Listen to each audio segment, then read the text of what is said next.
एक ऐसी औरत है जो संभोग करने के बाद मर्दों को मार देती है। युग 13 साल बाद अपने गांव बंगला मुड़ा आया था,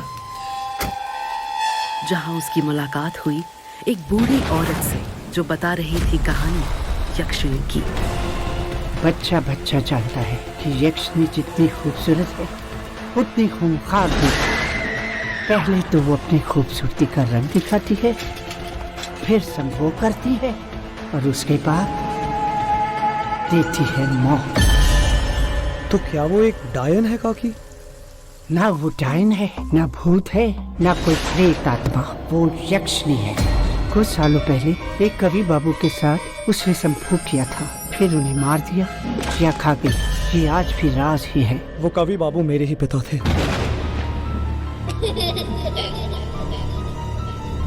इसलिए मैं बंगला मुड़ा आया हूँ। मैं उस यक्षिणी को मार डालूंगा। वो कोई इंसान नहीं जिसे मारा जाए, और वैसे भी अब वो शांत हो गई है जब से उसने तुम्हारे पिता के साथ संभोग किया है। अगर वो शांत हो गई थी तो उसने मेरे पापा को क्यों मारा? वो तो इस ग्रेवयार्ड कोठी में ही जाकर पता चलेगा, जो 13 सालों से बंद है।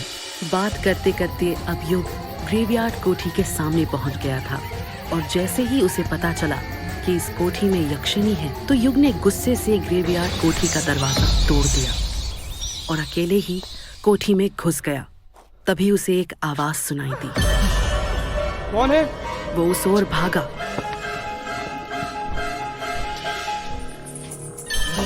ए, कौन है?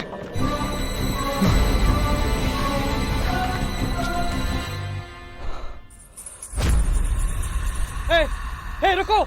तो वहां उसे मिली एक लहूलुहान औरत जो दर्द से तड़प रही थी। काकी, काकी, अगर आप यहाँ हैं तो मेरे साथ कौन? युग को एहसास हुआ कि कोई उसके पीछे खड़ा है।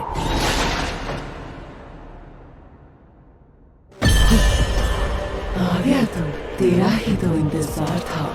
तू ही लौटाएगा मेरी शक्तियों को। आखिर कौन थी ये यक्षिणी, और क्यों वो खूबसूरत औरत बनकर मर्दों को अपने मोह जाल में फंसाती थी? क्या था यक्षिणी का राज? रोमांच और सस्पेंस से भरी ये कहानी जानने के लिए क्लिक प्ले नाउ और सुनिए यक्षिणी सिर्फ पॉकेट FM पर।